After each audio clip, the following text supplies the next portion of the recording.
Hello everybody, this is F0GX. I'm going to be running through the story mode. As you can see, there's 9 chapters and a prologue, which is just a cutscene. So I'm just going to go ahead and get started. This is any difficulty, we're going to pick normal. Time doesn't start yet, don't worry. So you have these quirky little cutscenes. Made a whole bunch of music for this that they never released anywhere else, not even on the official soundtrack, which is kind of weird. Yeah, I'm just going to go right into the game. Mission 1, get the capsules within 80 seconds. On higher difficulties, there's more capsules and you have less time. It actually gets really difficult on very hard difficulty. This game does not mess around. So I'm ready to go. Tech, are you ready for a countdown? Alright, 3, 2, 1, go. So in story mode, you can only play with the blue Falcon, which is a decent vehicle, but it's not great. Also, my disc seems to be a bit hacked up. I've never had this before, but some sound effects are missing. So if something sounds a bit off, like no booster effect being there, that's unfortunately what we have to deal with. So yeah, you just get all these capsules. There's 25 of them. Pretty straightforward. On lap 1, it's very important to get these boosters, because you don't have any other way of boosting. And then on lap 2, you get boost power. And we just try to do some good boosting. Okay, those sound effects decided to work all of a sudden. I really don't know what's going on, but that's okay. So there's a short time in between boosts where there's like a little boost cooldown. You can't start the next boost, but the other boost is running out. And in that little time, it's better to use a trick we call momentum throttle. You turn up the accelerator to lose less speed.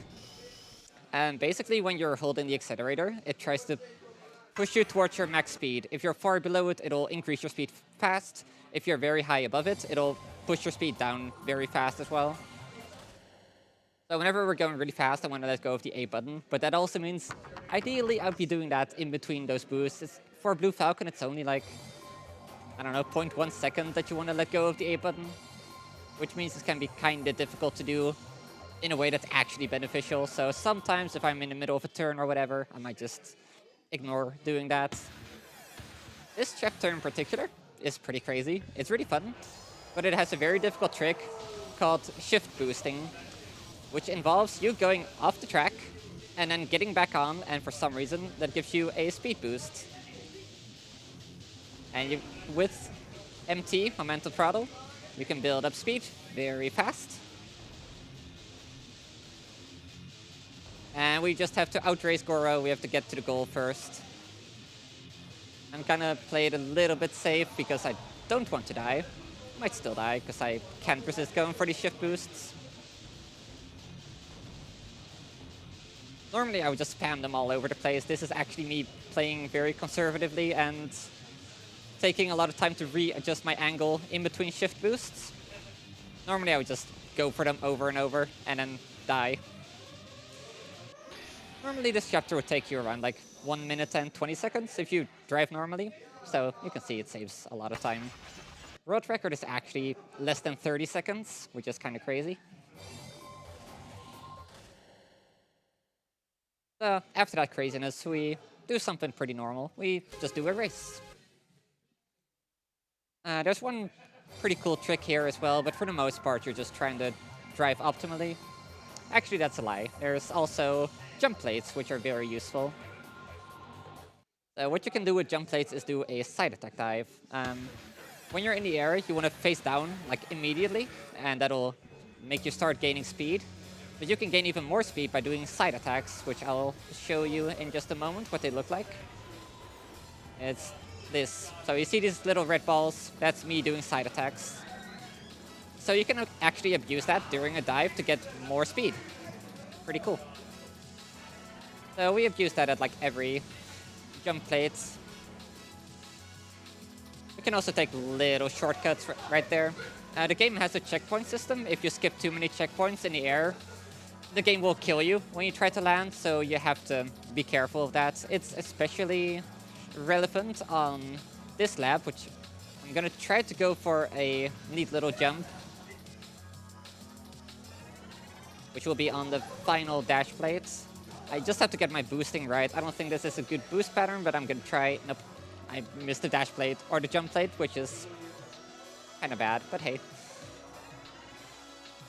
I'll explain the other thing I do as well, which is like angling into the dash plate like this after this chapter. Right now I kind of want to focus on getting this trick at least once.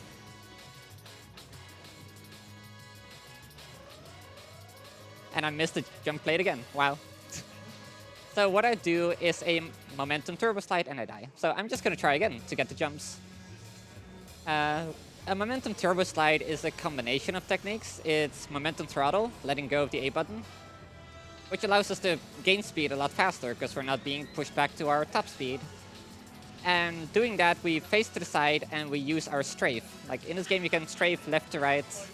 By facing to the side, we can strafe straight forward, essentially, which allows us to go really fast. It's kind of glitchy. Like, you wouldn't think the strafe is that powerful, but for some reason, when you face to the side, it just shoots you forward. It's a very useful technique. Blue Falcon isn't actually great at it. There's vehicles that can do it like all the time and gain a lot of time by doing so. But Blue Falcon just loses too much speed trying to exit an MTS, which makes it hard to really use efficiently. Alright, so we jump over to here. We have to be careful not to land too far forward, because then we skip too much of a distance and we explode upon landing. Definitely don't want that. So I have to hit an invisible checkpoint just to make sure I don't skip too many. And I have to make sure I don't land too far forward. It's like the two main things that make the skip work. I think this might not be a good boost pattern, yeah. If you're boosting in the air, you just get a bit more airtime. It's very, very nice. That was an attempt at a momentum turbo rail slide. Another version of MTS. So normally when you do an MTS, the parts that makes it not worth it is having to exit it, because you lose a lot of speed when you do. However, when you just end the race with an MTS, you don't have to worry about that. So we just grind up against the rail, which doesn't slow us down. So we just get a perfect MTS, because you're just facing straight to the side, going forward. It's very good. In a couple of tracks, it's actually used in the middle of the track, because it has like a nice turn that allows you to exit it and not lose too much speed. But for the most part, you just see it at the end of the track. Got me worried for a moment it was going to crash, because it didn't load very fast either.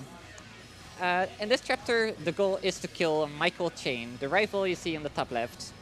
Unfortunately, he rubber bands like way ahead of you. In order to get him to not be super ahead of you, you either take out all of these little grunts, or in the final 5 kilometers of the track, he'll also decide to suddenly come back. I don't really have to worry about these guys. Like, at the end of the track, they'll try to form a meat shield to protect Michael Chain. On normal difficulty, it doesn't really matter. You kind of just want to go fast. With some well-timed spin attacks and side attacks, we can take these guys out. Whenever we kill someone, we get some energy back, which allows us to keep boosting, you know, catch up to the pack, and then take out some more machines.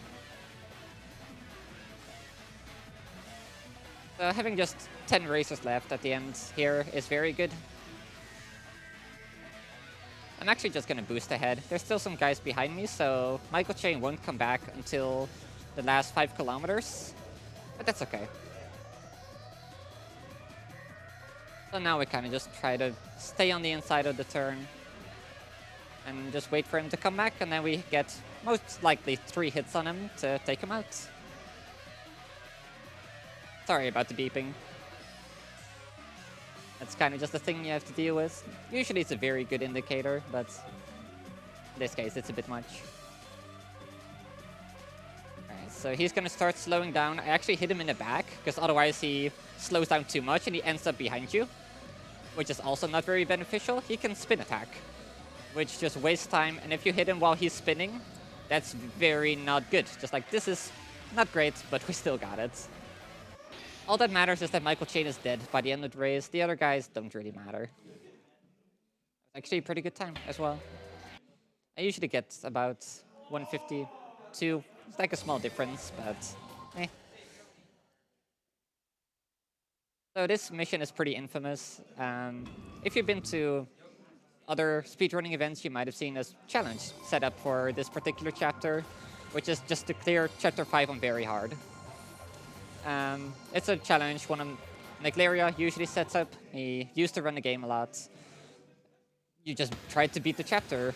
The thing is, you don't really need a lot of techniques for this. Like, it's a pretty difficult chapter, but it's doable without knowing any of the offense techniques. So for the most part, you just boost forward and you try to avoid these closing doors, which is the most difficult part. We also have these capsules, which refill our energy, which is good, so we can just keep boosting all the time. On higher difficulties, they restore a bit less energy, which is actually the reason this particular chapter is slower on higher difficulties. But because we get so much energy from them on normal difficulty, we can actually skip 2 of them. We can skip all of them and still make it, but that wouldn't be very fast. Doors can be a bit annoying, especially this final door. You can just like not get enough height, bump into the door, and even though it's open for another second, you're just sitting there like watching it close in front of you. It's really sad. Used to happen to me a lot. But yeah, on higher difficulties you only have 40 seconds and you get less energy from the capsules, which means you can barely boost all the way. So now we have a bomb attached to our vehicle, and we have to keep our speed above 700 kilometers per hour, which is not very difficult. Avoid bumping into other cars, avoid bumping into walls too much. Like a small wall grind is fine, usually. It's a pretty long chapter. There's no energy refill, so we have to save it for one particular part, so I'm just gonna be driving. Host, if you have anything to say, please take it away. All right. I would like to remind everyone that you are watching the Benelux Speedrunner Gathering. We organize bi-monthly gatherings in the Benelux for speedrunners. We are currently streaming our bi-monthly event in the esports game arena in Alphen aan den Rijn. Also, for those that don't know, we hold a very large, 1-week-long annual events every single year. Last edition was around August. The next one is around the same time. Also, we would like to thank ESA for supporting the event and allowing us to stream on our channel. If you want to support both of the events at once, you can use either a normal subscription or use your Twitch Prime token. And doing that will get you access to both the ESA and BSG emotes, and you get the support for both of the events. Yeah, I'm gonna be driving for another 1.5 minutes, so there's really not much you can do here. There's one difficult part and one part that's difficult if you don't know about it, but if you know about it, it's pretty easy to avoid crashing to the wall. Just trying to hit boosters as much as I can. Trying to turn optimally. I'm using quick turns, which are kind of an intended technique, but also not quite. It's kind of strange. You have to put your drift states in, or your grip states in a drift state. Normally, when you turn the stick, you would get these red sparks under your vehicle, and you would slow down quite a lot. But by doing a strafe turn after, instead of just turning the stick, somehow you just turn a lot sharper and don't lose as much speed. It's a very basic technique that just helps anybody. So the way I do it is like I slightly press the shoulder button opposite to the side I want to go, and then I just full press the shoulder button on the side that I do want to go and turn the stick that way too. So there's kind of a difficult turn. The other difficult part was actually the sin section that I went through. On very hard difficulty, it usually just happens to line up in a way that there's vehicles at that point, so you have very little space to pass them without bumping into them. Other than that, there's one blind turn that's coming up. It'll most likely get you the first time, but if you know about it, you just, do a turn to the right, bam, done. Easy. So from the most boring chapter to the most difficult one, it's a race against Black Bull and a bunch of other vehicles that don't really matter, because Black Bull is just buffed to heck, and it's actually very difficult to beat. It's not going to look too difficult because I'm using advanced techniques and I've been playing this game for 6 years. But a lot of people struggle. I still struggle on very hard difficulty. It's very hard. The way people usually do it is they take out Black Bull because it's by far the most dangerous opponent. But on normal difficulty, you don't really have to. So Black Bull always starts behind you and slightly to the right, but he passes you on the left at 0.6 seconds on normal difficulty, so you can just get a quick side attack in on him. He's almost dead. He might still die. On very hard difficulty, I would make very sure that he's dead before trying to move on. Looks like he recovered a little bit of health, so that's okay. We're just gonna have to outrace him. As you can see, there's no rails here, which means you have to be careful, but it also means you could do shift boosting, like I did on Chapter 2. I'm not gonna do it, though. On Chapter 2, you have this nice wall, where even if you drop a bit too low, by strafing back into the wall, you kind of get boosted back onto the track, which makes them a lot more forgiving. Here you don't have that. If you fall slightly below the track, you'll just clip into the side of the track and just keep falling. Another example of this would be in Chapter 9. I'm gonna try to do a couple shift boosts there, because I'm a bit more used to it, but here I generally don't want to risk it unless I'm going for PB attempts. Do we have time for a quick donation? Yes, go for it. We have a €5 donation from Fibat saying, "Hi Val, hi Sniper, have some euros." Hey, Fi. Hi Fi. So Fi is another runner of this game, and also of F-Zero AX, the arcade version of this game, which is very different, surprisingly. It has very different physics, which means different speed tech. It's a cool run. I would recommend you to look it up sometime. So right here we have some mines. We don't. All of them except for the first got blown up. You can actually abuse the mines to go faster. If you hit them head on, you can just have the explosion, have it explode behind you, boosting you forward, which sounds dangerous, but it's not really. It does a bunch of damage to your ship, which is why I didn't do it on lap 1, because I didn't want to start lap 2 with less boosting energy. But usually by the end I'll have some left over, and if they didn't destroy the mines I can use them, but that's unfortunately just dependent on the AI. Some of these chapters have more laps on the higher difficulties. Chapter 7 was one of them, this one as well.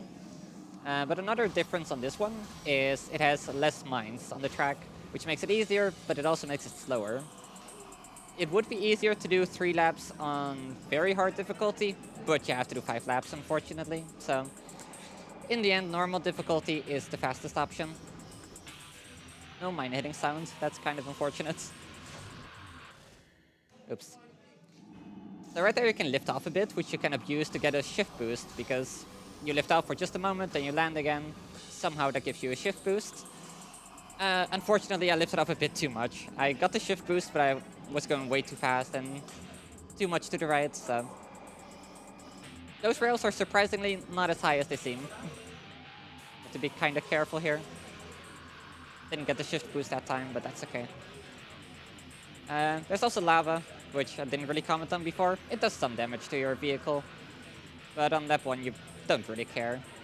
We just regen back to full, everything is good.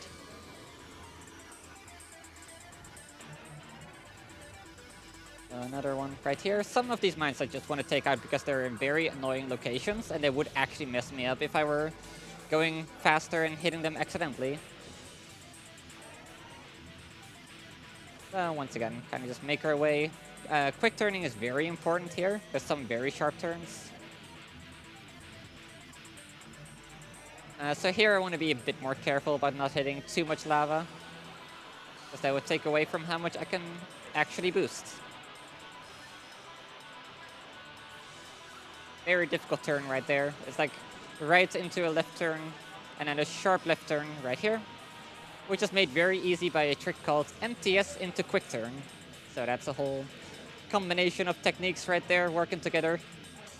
By doing an MTS, you're already facing to the side, but you're still going forward because you're strafing forward. But then by quick turning, because you're already facing to the side, you can just turn a lot sharper, and it helps you keep speed, it helps you go fast. It's one of my favorite techniques to do because it feels just so satisfying.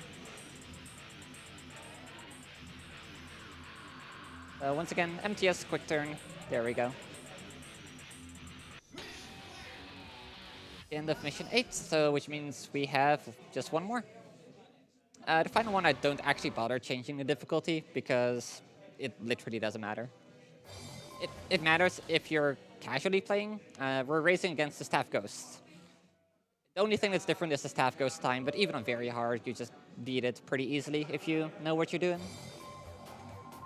Menuing to normal would be slower. We just go on hard difficulty.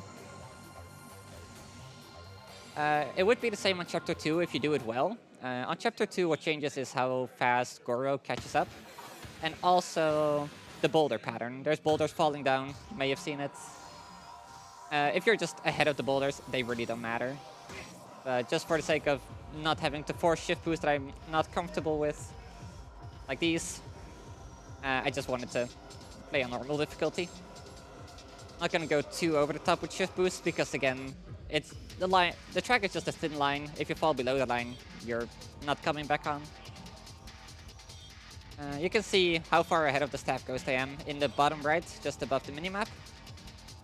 I'm already 2.5 seconds ahead. That's gonna become a lot more. Especially because there's this little jump right here. So what you can do, MTS off of it, side attack dive, there you go. You just saved a whole bunch of time. So while you're picking up the pace, do we have time for another quick donation? Yeah, go for it. We have a 10 euro donation by Cyver saying, wait, the best character to choose from in Sanic Ball is not in the lead? Let me fix that. We need to see Vector. Thank you for your generous donation, Cyver. The best character is actually Big the Cat, but thank you. Yeah, it really has to be Big the Cat. No contest. Knuckles, also a very good option, of course. Or Knuckles, sorry. I mean, it's for charity. Are there really any bad options? Fair point.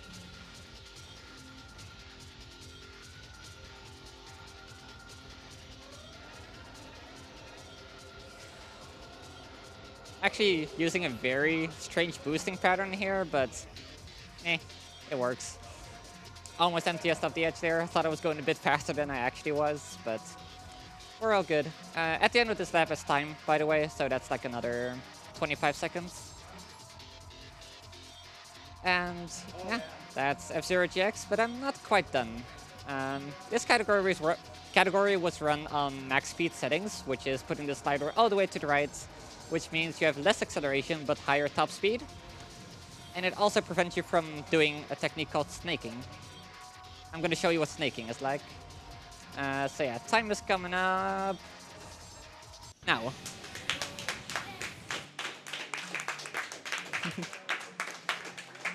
What was my time? I don't see it. You got a 22-minute and 19-second time. All right, that's definitely decent. underestimate. Or Zeta. So because we're a bit ahead of schedule, I'm gonna go ahead and show you guys snaking and space flying. I hope I have the right vehicles on this memory card. If not, I'll just quickly make them. Don't worry about that corrupted memory card. I just lost all my replays. Really sad. Okay, I don't have the snaking machine, but I have the space flying machine, which is also kind of snaking. So I'm gonna go to one specific track because it's very difficult, very easy to space fly on. So snaking is this thing where you kind of just like go left and hold L and right and hold R, and you just go back and forth, and you gain speed that way. This particular machine can also fly with it. Just don't worry about it. You just gain height while you're in the air, strafing and turning the same way. So we can abuse that. We can abuse the way the checkpoint system works to do this track in 20 seconds. This game is crazy. There's a reason we have separate categories for this. Normally this track takes like, I don't know, 2.5 minutes or like a bit more. So we hit a checkpoint there. Now we fly behind the finish line. Okay, we die on accident. I went a bit too far out. I'm gonna do this again, because there's also something really funny you can make happen if you get to time under 20 seconds. Really hope I can show you, otherwise I'll just tell you about it. There's a checkpoint right above that part of the track. God, I'm going so far out, it's unnecessary. So that's lap 1. I'm not gonna get sub 20 seconds, unfortunately. I forgot the optimal lines, but... Oh, that one is solid. I didn't know that. Some parts of the track are solid, some aren't. Where am I? I'm on a final lap. I didn't land, though, which is a bit of a problem. You have to land after every lap, because otherwise it doesn't start counting the next lap yet. So I don't know if I hit that checkpoint either. So I think we can just... Yeah. It's... it's a thing you can do. I kind of don't want to save this time, but I don't have much of a choice unless I reset my console, in which case I can't also show up snaking. What do you think, people on tech hosting and everything? Snaking is good. Snaking is good? Also, do we have time for another quick donation? Sure, I'll reset my console in the meantime. All right, so we have a €4 anonymous donation saying 200 euro hype. And with that, we actually did reach 200 euros. Good stuff, everyone. So the main reason that vehicle works for snaking is the booster. Booster determines a lot of the qualities of the machine. The body does as well, but I would say they're both very important. So there's one booster which is very good for snaking, which is the Thunderbolt V2. So let me just quickly put that on this vehicle, because it's basically the same, just a different booster. Yes, this game also has vehicle customization. Thunderbolt V2, let's go.